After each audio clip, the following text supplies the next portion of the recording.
Arma virumque cano Troiae qui primus aboris. Italia fato profugus lavinia juvenit. Litora multu ille terris iactatus et alto. Salut et Amiki, ici Phonphos. Et aujourd'hui, on se retrouve pour parler de Domitien, dernier des 12 Césars de Suétone. Comme il s'agit du dernier épisode, je vais faire plus court sur Domitien pour vous parler en conclusion de Suétone que je n'ai que trop brièvement présenté en intro. Oui, je sais que dans une dissertation d'histoire, la présentation des sources c'est en intro, mais ici c'est ma chaîne et si je veux le faire en conclusion, je le fais en conclusion. Et avant de rentrer dans le vif du sujet, je vais encore vous faire un petit point fiabilité parce que pour une fois, ça change. Suétone naît en 70 sous le règne de Vespasien, dans une famille de l'ordre équestre. Donc, sous le règne de Domitien, il a entre 11 et 26 ans. Ainsi, même s'il n'est pas tout à fait dans les secrets de la cour, il assiste à la politique de Domitien depuis la rue. Attention, ça ne veut pas dire que son témoignage est parfait. Il écrit son livre après coup, et la mémoire nous fait souvent défaut quand on est témoin d'un événement. Et on peut aussi dire qu'il est toujours aussi investi idéologiquement. Mais les problèmes de fiabilité ne sont plus tout à fait les mêmes. Et maintenant, qui c'est donc ce Domitien ? Fils de Vespasien, il naît en 51, de 12 ans le cadet de son frère Titus. Et il aime beaucoup emmerder son frère pendant son règne en enchaînant les complots pour le renverser. En effet, on peut dire que Domitien est du genre avide de pouvoir. À la mort de Titus, il lui accorde tout juste l'apothéose et déclare « Et patrice et fratri imperium dedice, illo sibi redidice ». Il fait ici référence à son rôle dans la prise de pouvoir de son père. Domitien participe en effet aux émeutes de l'été 69 menées par Sabinus contre Vitellius. Mais à la défaite des partisans de Vespasien, Domitien va se cacher parmi le clergé d'Isis et attendre patiemment sous une nouvelle identité de prêtre l'arrivée des légions d'Antonius Primus. C'est à Domitien qu'incombe le rôle de gouverner Rome en attendant l'arrivée de son père. Après avoir goûté, même brièvement, aux joies du pouvoir, Domitien ne peut qu'attendre la mort de son père puis de son frère aîné choisi pour le succéder. J'insiste bien sur la notion de choix.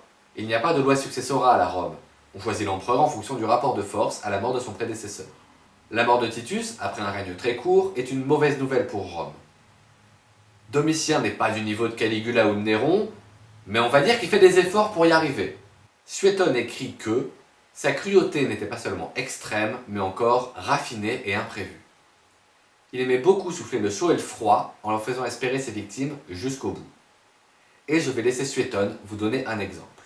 La veille du jour où il fit mettre en croix son trésorier, il l'appela dans son cabinet, l'obligea à s'asseoir à côté de lui, sur le même coussin, daigna lui donner des mets de sa table, et le congédia, plein de joie et de sécurité. Il invente aussi une nouvelle forme de torture très créative, mais on ne va pas en parler ici. Domitien durcit également la peine pour les Vestales coupables d'inceste. Les Vestales, ce sont des prêtresses de Vesta, Estia pour les Grecs, hyper importantes dans la société. Attention, à Rome, l'inceste c'est toute union impure, pas seulement intrafamiliale. Dans le cas des Vestales, rompre sa virginité avec qui que ce soit est un inceste. Il réinstaure l'usage archaïque d'enterrer vivante la fautive et de fouetter à mort son amant. On le faisait déjà avant, mais c'était en train de devenir un peu moins systématique. Passons sur les histoires de cœur, c'est assez marrant mais on ne peut pas tout couvrir, vous irez voir dans le livre.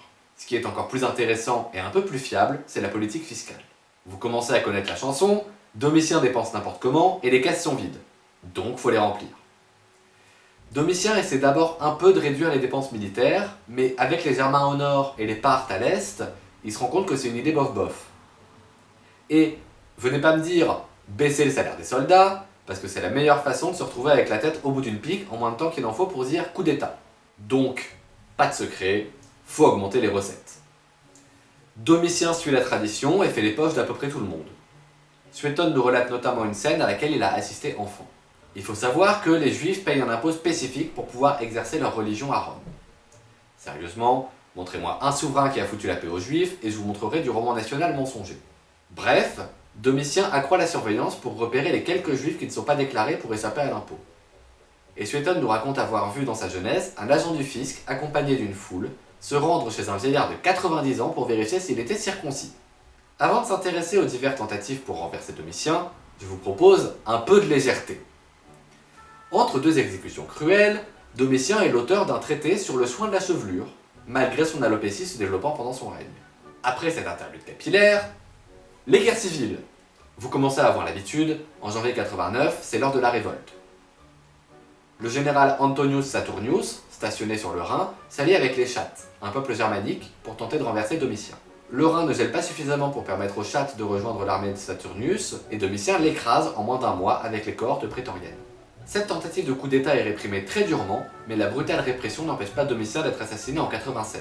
S'enfonçant de plus en plus dans la cruauté et rappelant dangereusement les précédents empereurs fous, il est assassiné dans un complot fomenté par son entourage proche et sa femme. Domitien était depuis longtemps sujet de diverses prédictions qui annonçaient son assassinat et alimentaient une paranoïa. Le jour de sa mort, son serviteur Parthénius cherche à le convaincre de ne pas entrer dans sa chambre. Domitien entre dans celle-ci et il est massacré. Domitien sera remplacé par Nerva, le princeps Optimus, voué à réparer les torts de son prédécesseur. Les dernières lignes de la vie des 12 Césars sont dédiées à vanter les mérites de Nerva et ses successeurs. En effet, il devient dangereux de critiquer les empereurs suivants, puisque la dynastie des Antonins, instaurée par Nerva, est toujours au pouvoir à l'écriture des vies, et ce, pour un siècle. Cette dynastie est toujours connue sous le surnom des 5 bons empereurs. Et maintenant, un petit point sur les conditions de production de la vie des 12 Césars. Suétone se rapproche des cercles du pouvoir sous Trajan, introduit par Pline le Jeune. À la mort de Trajan, en 117, Suétone entre sous la protection de son successeur Hadrien.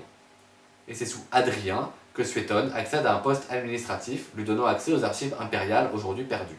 C'est grâce à ces archives que Suétone compose son chef-d'œuvre, La vie des 12 Césars.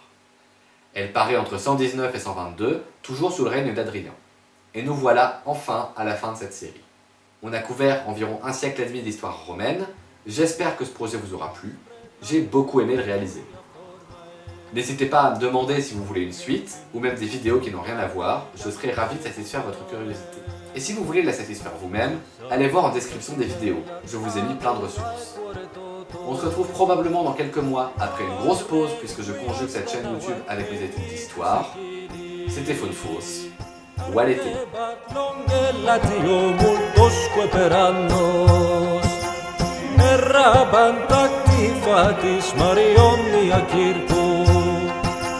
Tanta e moli serat romana convergente